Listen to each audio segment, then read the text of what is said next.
This is a production of World Video Bible School. To God be the glory.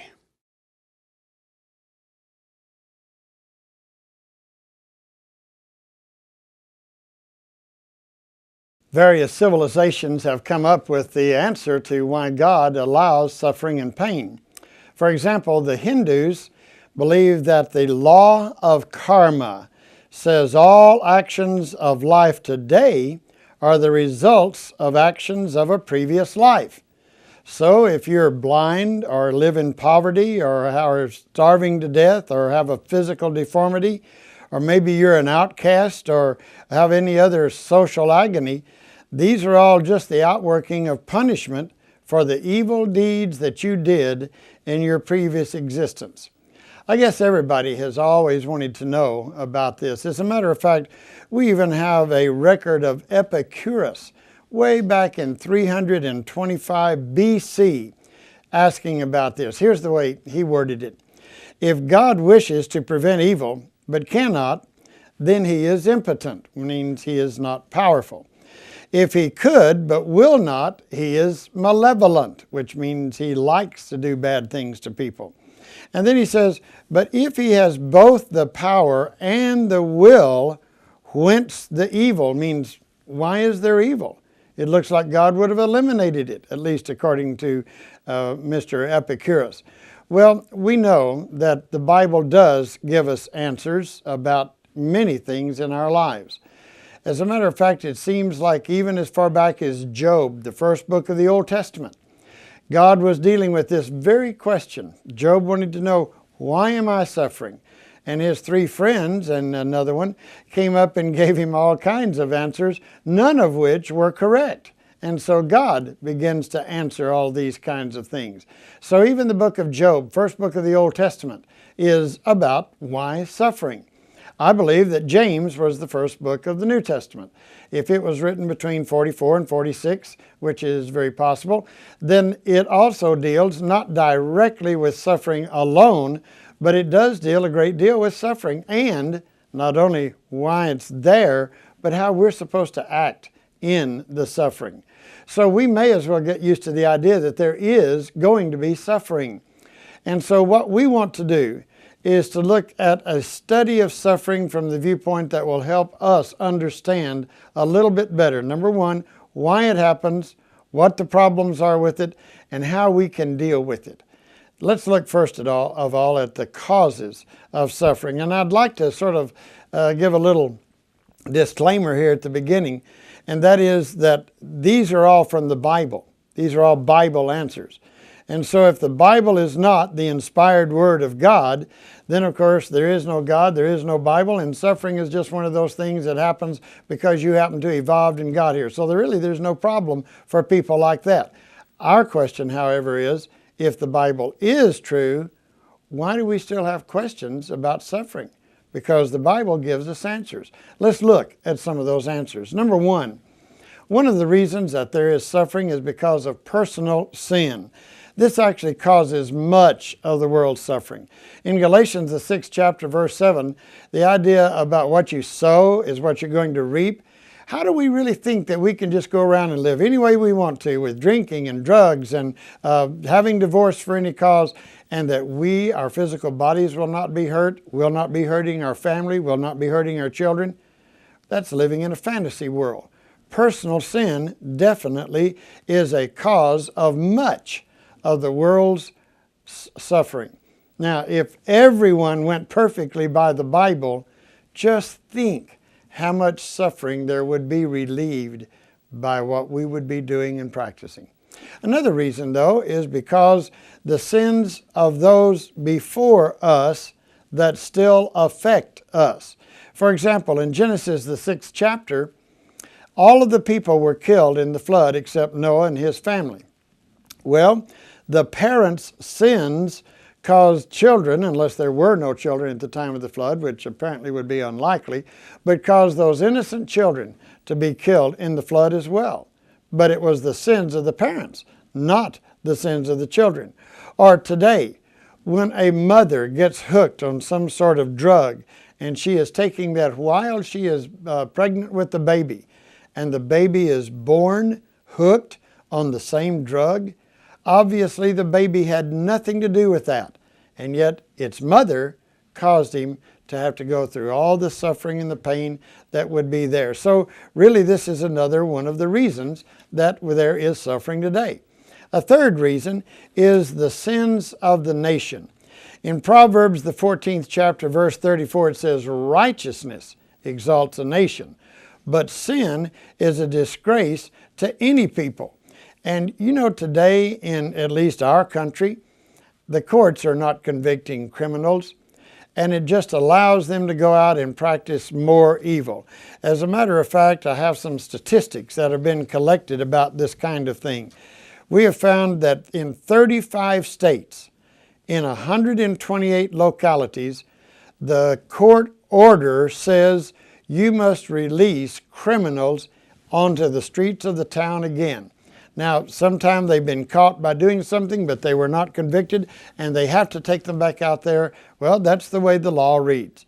And they release them on in the towns that people live in that would not really want those criminals around. One of our graduates from the Bear Valley Bible Institute years ago grew up in Chicago. His dad was actually a part of the mafia. And while he was at school, his dad actually got caught.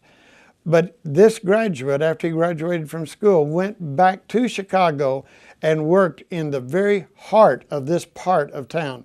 And he said he literally could look out the window and see a police car come up and take somebody out of the car, and the police car would drive off. That means that even after they had served a certain time, they were being brought back to that neighborhood which was filled with crime.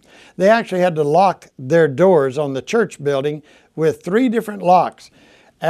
So after services began, you couldn't get into that church building. You had to be there on time. I don't think that's the best way to get people there on time, but certainly they did, because they knew they would be disturbed if the doors were not locked by the kind of people who lived in that area. Also, we know that 2 out of 3 released criminals will be arrested again within a 36-month period, and more than half of the ones that are released are awaiting trial. Well, of those that are released, 20% escape and 16% commit another crime while they are released, waiting for a trial of the previous crime that they had done.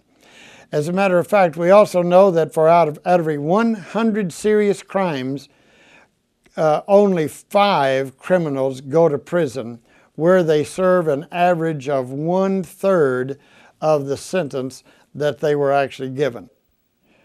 Actually, sometimes you hear, well, you know, the death penalty, it really does not deter criminals. Well, that's not correct, according to the studies.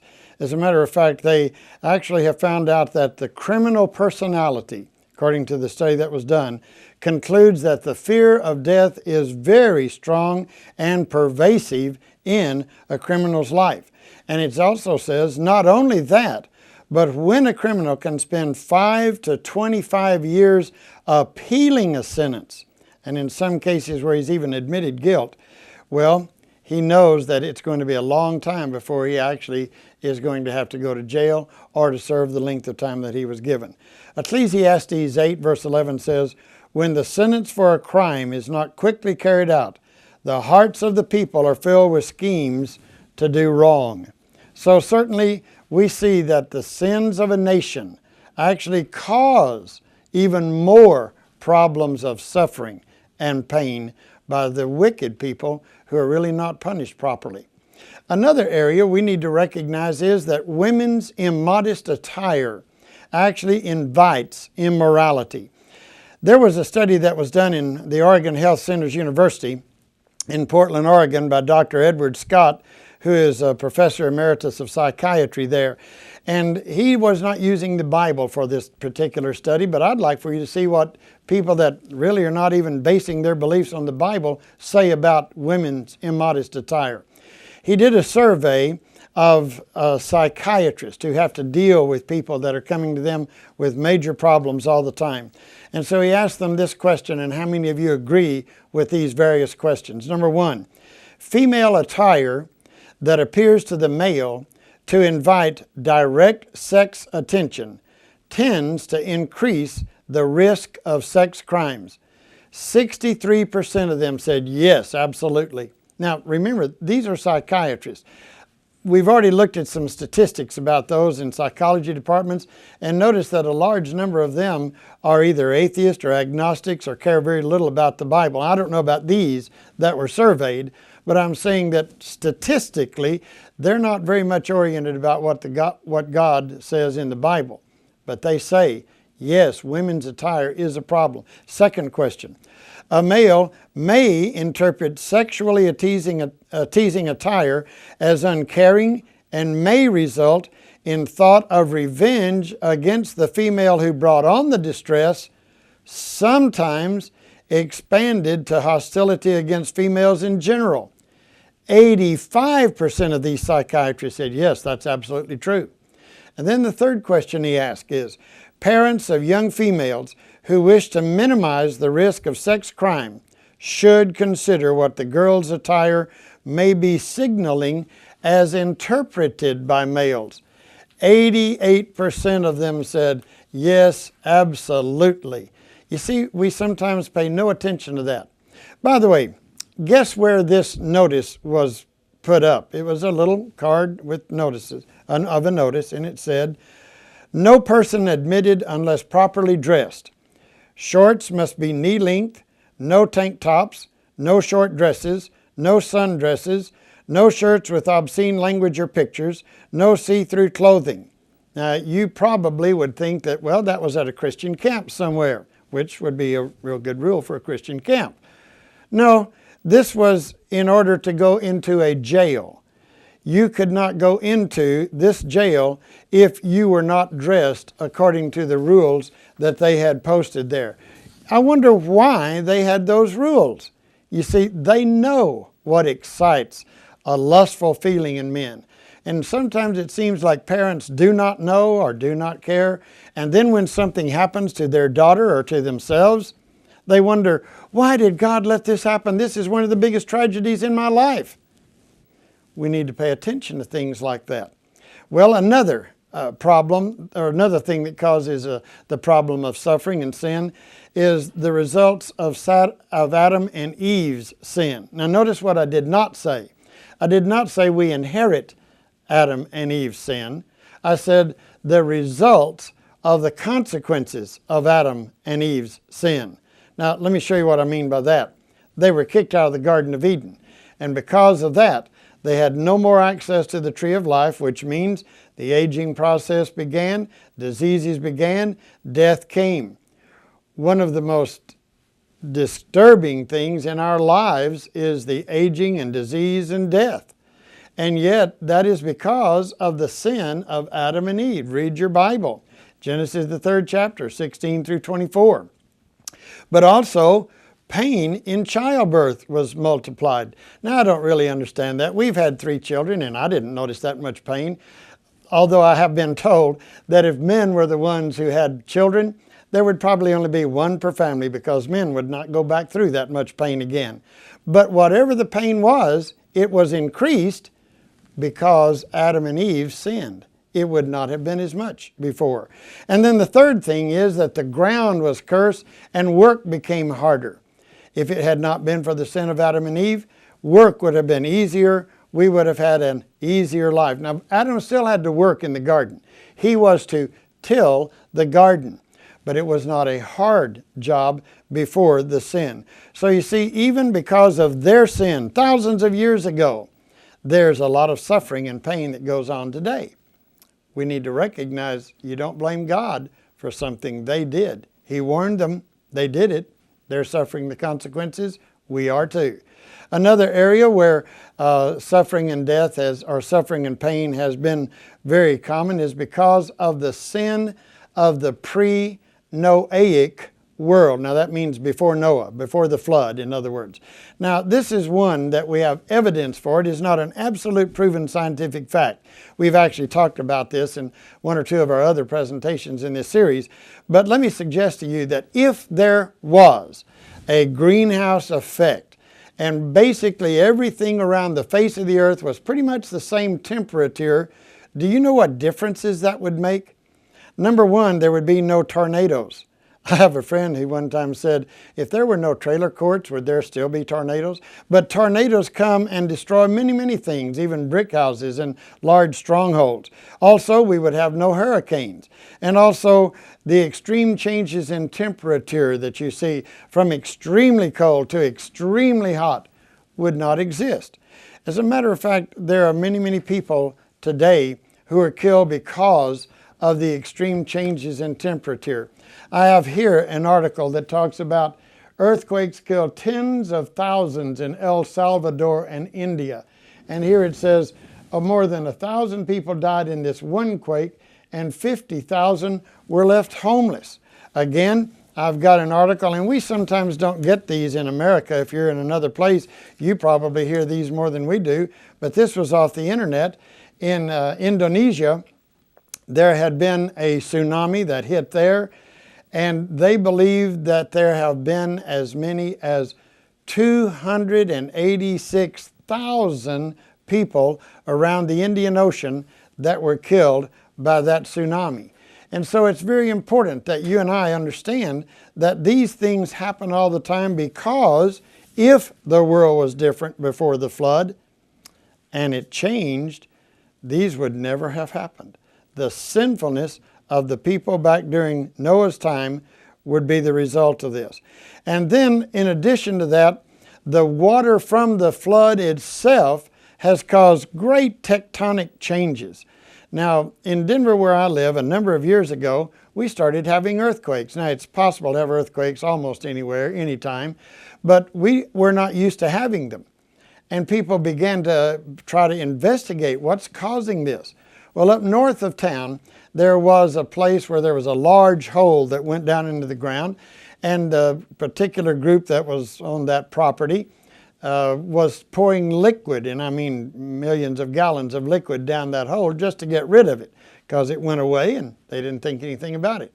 Well, someone suggested, do you think maybe we're making a fault slick down there, and that's why we're getting the earthquakes? So they started pumping the liquid out of that, and sure enough, the earthquakes became fewer and less powerful, and now we've not had any significant earthquakes in 30 or 40 years, because that little thing that we look at where the mountain or where the land is sliding against itself and causes earthquakes can kill many, many people.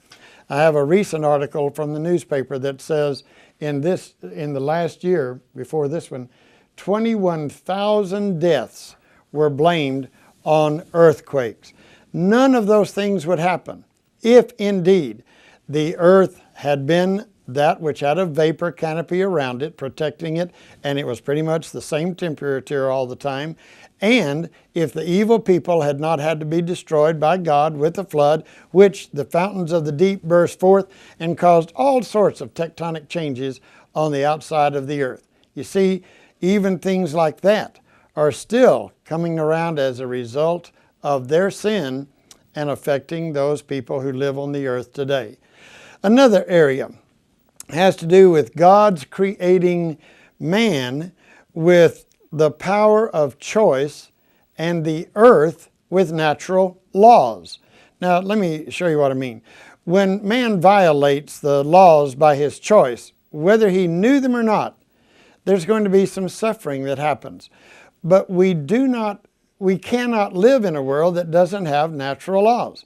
For example, you're glad that gravity works. The reason is because your house will be where you left it this morning when you go back to it tonight. Gravity will hold it there. But if gravity didn't work, your house might be blown by a little wind of 5, 10, 20 miles an hour, and you might have to go 5 or 10 miles to go find your house again. See, you really do want gravity to work, don't you? Except when a little baby crawls out on the 3rd floor window and falls down to the concrete below and is killed. You see, we cannot have it both ways. We make choices, and we have to live in a world that has natural order to it. Otherwise, we could not. As a matter of fact, if we didn't have natural laws, it would be like playing a game of chess and the rules change after every move. We never would know what gravity or wind or sun or anything else was going to do if we didn't have those natural laws in place, even though sometime we wish they weren't there. And how many times has someone looked up to God and asked Him, why did you let my baby fall and get killed, or some other question like that? And you see, it's because we have to live in a world where natural laws are always in effect. Otherwise, we would all be dying all the time because we would never know what was going to happen next. And so it is important that we understand that the natural laws and our choices, and God has made us with the ability to make choices. We move to a third floor apartment when we have a child. We made the choice. The laws of gravity still work. Another area that has caused a lot of suffering and pain is the abuse of our environment. As I mentioned earlier, Adam was told to keep the garden in Genesis, the 2nd chapter, verse 15. But we have, many times through ignorance, we have poisoned the earth, the water, and the air, and we're going to suffer sometimes because of that.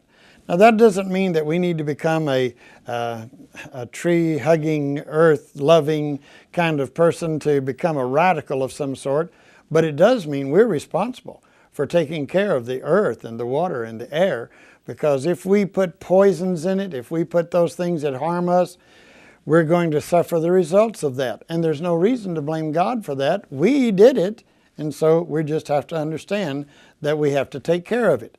Another area is the failure to heed warnings. How many times have you read in the newspaper about a mine explosion and 20 people were killed or something in that mine?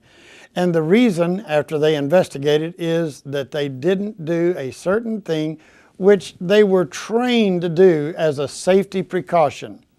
And 20 people or 10 people or 100 people, whatever it might be.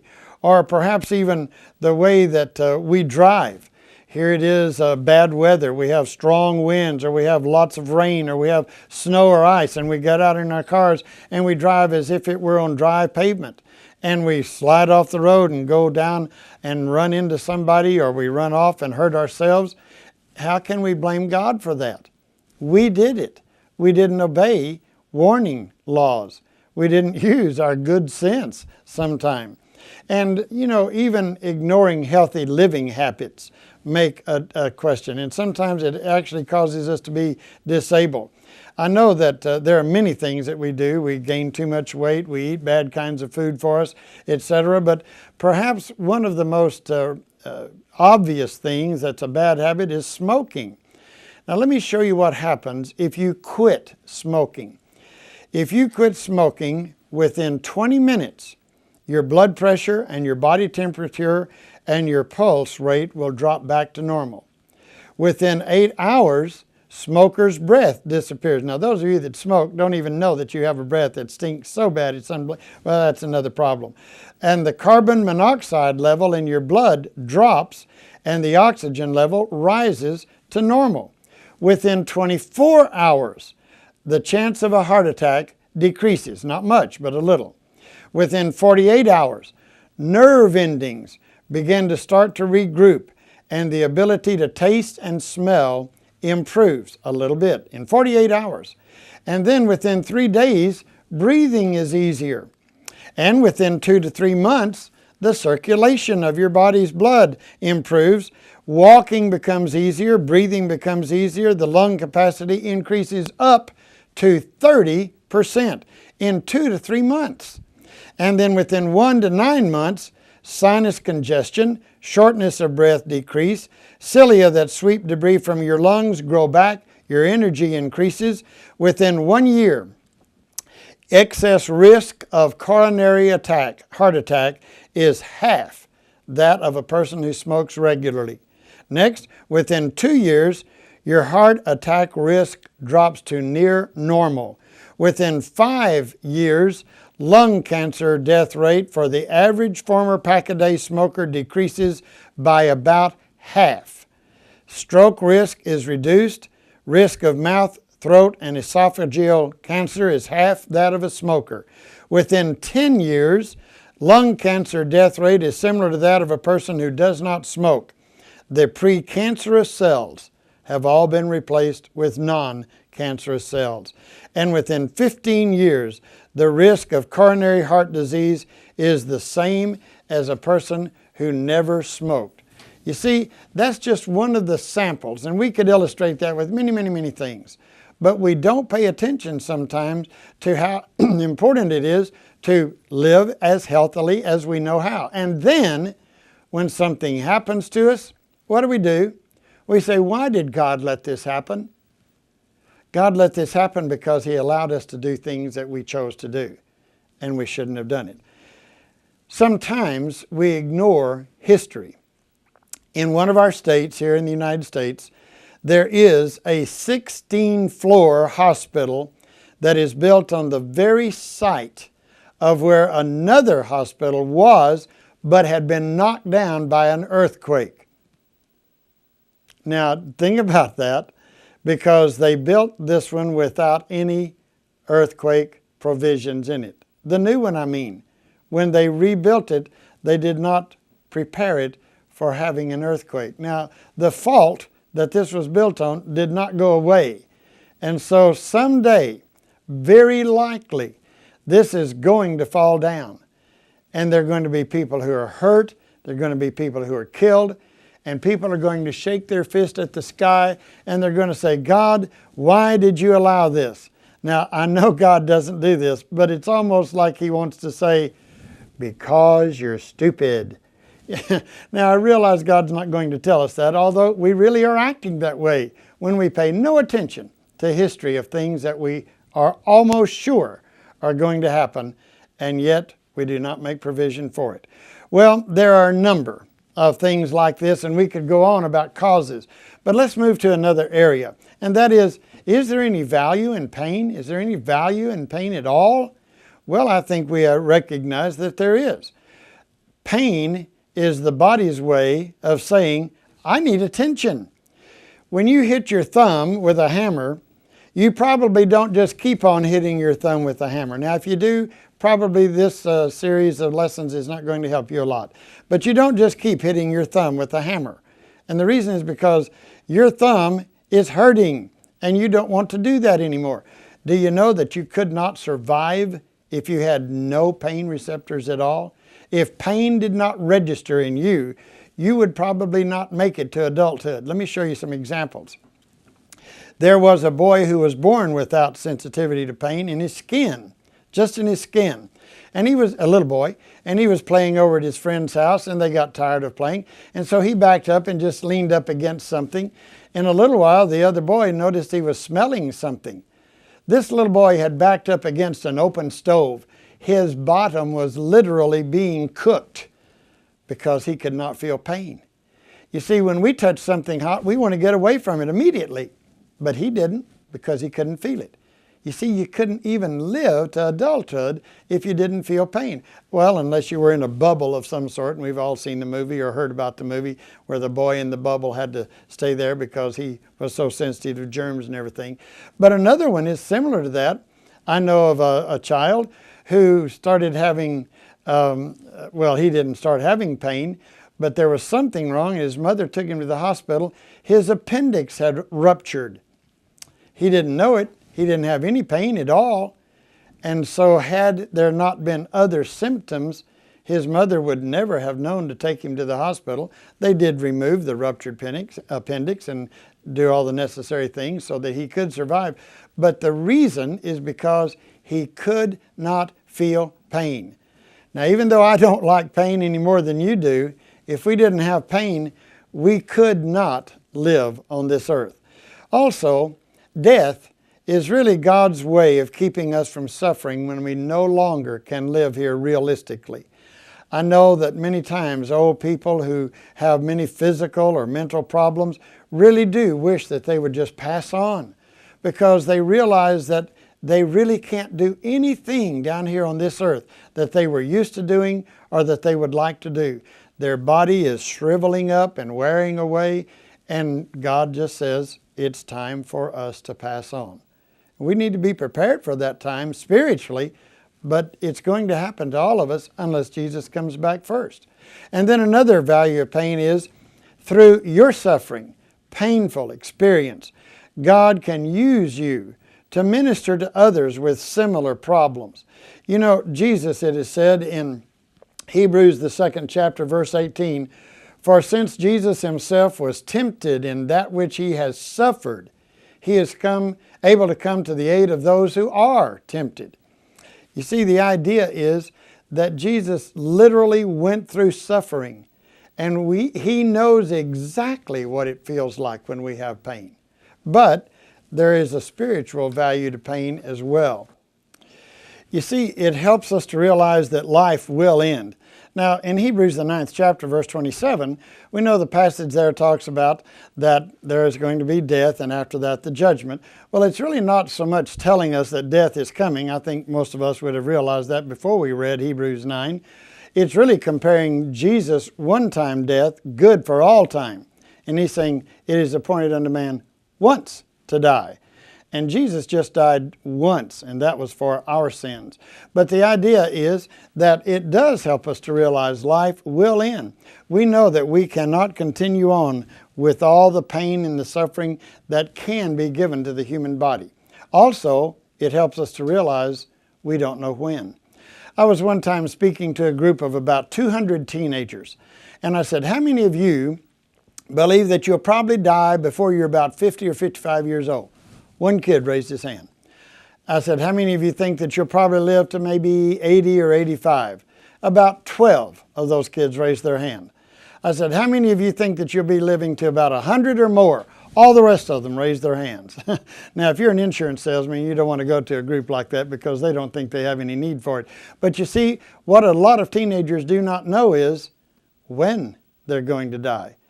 As a matter of fact, frequently around graduation from high school time, we read of teens going out together, and maybe they did or maybe they didn't get drunk, but they try to beat a train across the track and they didn't make it.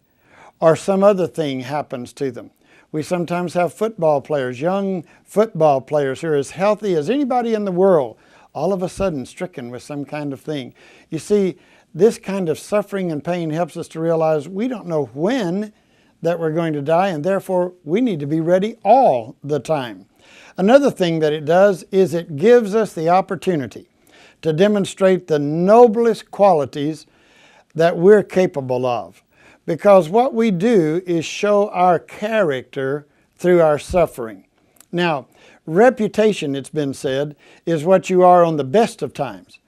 But character is based on what you are in the worst of times. Have you ever known somebody who had all kinds of bad things happening to them? And sometimes you think, well, I'm going to go over and cheer them up. And you go over to talk to them and cheer them up. They cheer you up. They have a good attitude about it. I recently talked with somebody who is going through a very serious trial physically. And they said, well, that's just something that you have to go through. And they're ready to go through it. Isn't that amazing? And that's really character. That shows what they're really made of. Another advantage spiritually is that it makes us want to be dependent on God by helping us realize we really cannot help ourselves. When we get down to the bottom of the barrel, it actually becomes obvious that the only way we should look is up, because God sometimes allows that to happen. And we need to recognize that when it happens. Maybe right now you're going through the biggest trial of your life, suffering, pain, whatever it is. And maybe you're still trying to deal with it without God. Folks, it may be that God is trying to give you a little message, and if you pay attention to it, it not only could save your soul, but otherwise it might even save you from some of the pain or suffering.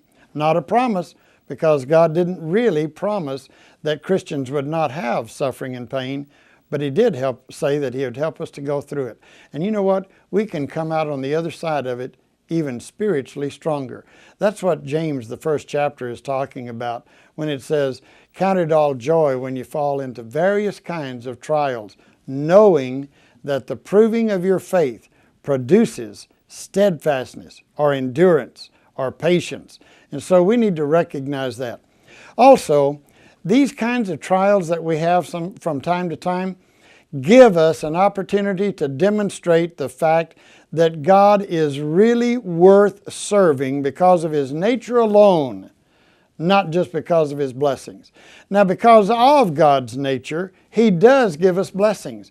But even if he didn't, he is still worthy of our praise. Psalm 18 verse 3 says, Jehovah is worthy to be praised. One of my friends who's a preacher in Minnesota said he was talking with a Jewish rabbi in Denver one time, and the Jewish rabbi said he didn't believe in heaven or hell. He just believed when you died you were going to be annihilated. So my friend asked him, well, why are you being a rabbi then? Why do you do all this religious stuff? And he looked at my friend and he said, to have the privilege of such a relationship with the Creator. That really amazes me. Here's a man who did not believe in either punishment or reward. But when asked why he went through all of his religious stuff, he said to have a relationship with the Creator. Wouldn't that be a wonderful attitude from a Christian viewpoint to have? That we would recognize even when we go through the pain and suffering that we have to go through in this life, that even if God gave us no other blessings, that we had the relationship of being with the Creator. What a great privilege that is. You remember that Job praised God when everything had been taken away. The Lord giveth, the Lord taketh away. Blessed be the name of the Lord. Well, Jesus actually is the one who showed what God's real desire was. Did you ever think about the fact that while Jesus was here on earth, all of the miracles that he did to people were for healing people? He never caused somebody to go blind. He never caused them to go lame. He never did any bad thing to them. What he did was to heal the people. And so Jesus actually showed his and God's attitude about what they want our situation to be by what he did, at least to a few hundred or thousands of people while he was here on earth. Now, let's go to this last area and look at one that we must discuss, and that is, what is your attitude about suffering? I think that we can see from the Bible that God has given us some information about it. I think that we can understand a little bit about the value of pain, both physically and spiritually. But what is your attitude about it? You know, sometimes we tend to determine what is good or bad by certain patterns. I don't know anyone who would like to have been Joseph when he was 17. Joseph was thrown in a pit by his brothers, finally sold to some traders who took him down into Egypt, sold him into slavery, had all kinds of bad things happening to him while he was a servant of various ones. And then finally, when he was 30 years old, was made number 2 man in Egypt. Now, I know a lot of people would like to be the number 2 man in a great, powerful country like Egypt was then. But you see, you don't want to go through the next 13 years. And God may be having those 13 years for you as a molding, as he did for Joseph, to really be ready for the kind of job that was going to be prepared for you in the future. You see, later, he could actually see how God had done all this. And many times in our suffering as we grow older, we look back and we say, that's why God allowed that to happen to me. I didn't like it at the time, but now I see why it happened. And that's exactly what Joseph did when he was talking to his brothers. He said, you meant it for evil, but God meant it for good. And he talked about how it preserved that family, which of course became the Jewish nation. Had it not been for their selling him into the slavery, then God would have had to have another plan to save that family. But that was the plan that he used to save the family of Abraham and Isaac and Jacob, and for the Jewish nation to be established, and for the Christ to come through that line. Sometimes what we consider good or bad is really not true. It's really a mistake. Sometimes we think that pleasure is good. Think how many times we've done forbidden pleasure and it turned out as a result of something really bad. And then sometimes we think that pain is always bad, although that's not always true. In Hebrew, the 12th chapter, there's a little section in there beginning in verse 5, going down through about verse 12, that talks about the value of going through certain kinds of disciplinary actions that God has allowed for us. And His purpose is so that we may have a part with His holiness and His righteousness. You see, the idea is we should not regard them lightly, he says at the beginning. We should neither faint, meaning give up, nor should we just not pay any attention to them, regard them lightly. So when something does happen to us, we need to think about these two ideas. Don't faint and don't regard them lightly. Again, going back to James, use it to grow by. God did not, as we suggested earlier, promise His followers that He would take away all evil from the world, but rather He did promise that He would help us go through that evil and suffering and pain and whatever it might be. You see, you really don't want God to stamp out all the evil there is in the world. And I'll tell you why. If God stamped out evil in the world, His nature would demand that He do a complete job. Some of you may be familiar with Treasure Island and about Robinson Crusoe and Friday. Well, in that book, Robinson Crusoe, Friday was asking, if God much strong, much might His devil, why God no kill the devil, so make him no more wicked? And Robinson Crusoe said, you may as well ask why He does not kill you and me when we do wicked things that offend Him. You see, the idea is that if God got rid of all the evil in the world, none of us would be here, because He would do a complete job of it. And so what we really need to realize is that God has done something already about the problem of evil. And I have an article that A.T.L. Armstrong wrote. It's called, He Shook His Fist at the Sky, We've Got You Now, God. And I want you to think of it as I read it to us. At the end of time, billions of people were scattered on a great plain before God's throne. Most shrank back from the brilliant light before them, but groups at the front talked heatedly, not with shame, but with belligerence. How can God judge us? How can He know about suffering? Snapped a young brunette, and she jerked back a sleeve to reveal a tattooed number from a Nazi concentration camp. We endured terror, beatings, torture, and death. In another group, a black guy lowered his collar. What about this? He demanded, showing an ugly rope burn. Lynched for no crime but being black. We've suffocated in slave ships, been wrenched from loved ones, toiled till only death gave release.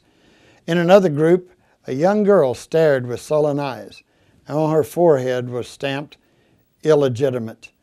To endure my stigma, she murmured, was beyond, and then her voice trailed off to be taken up only by others.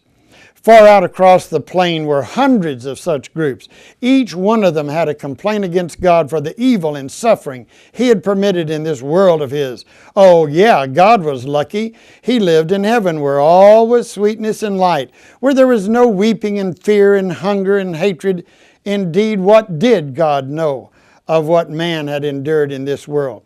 After all, He leads a pretty sheltered life, they said. So each of these groups sent forth a leader, chosen because he had suffered the most. There was a Jew, a black, an untouchable from India, an illegitimate, a horribly deformed arthritic, a victim of Hiroshima, and one from a Siberian slave camp. In the center of the plain, they consulted with each other. At last, they were ready to present their case. It was rather simple. Before God would be qualified to be their judge, He must endure what they had endured. Their decision was that God should be sentenced to live on earth as a man. But because He was God, they would set certain safeguards to be sure He could not use His divine powers to help Himself. Let Him be born of a nation that people despised. Let the legitimacy of His birth be questioned. Give Him a work so difficult that even His family would sometimes laugh when He was trying to tell them what He was doing. Let Him be betrayed by His dearest friends, and let Him be indicted on false charges, tried before a prejudiced judge, And at last, let him see what it means to be terribly alone, completely abandoned by every living thing. Let him be tortured, and then let him die, and let him die publicly and horribly, so that there can be no doubt that he died. Let there be a great host of witnesses to testify to it. As each leader announced his portion of the sentence, loud murmurs of approval went up from the great throng of people assembled. When the last one had finished pronouncing his sentence, all of a sudden there was a silence. Those who had spoken their judgment quietly departed. No one uttered another word. No one moved. For suddenly they realized God had already served his sentence. Jesus, the Christ of God, has shown us why suffering is allowed on this earth and has made provisions for us to go to another home beyond this earth where there will be no suffering. Isn't it a great thing to study about suffering? And now we know how to use it. We know a little bit more about it. We know why we can use it in a good way, not only for ourselves, but for others as well. So when we're suffering, when evil is happening, let us go back to the Bible and be assured again that God is with us and he can get us through it in a successful way.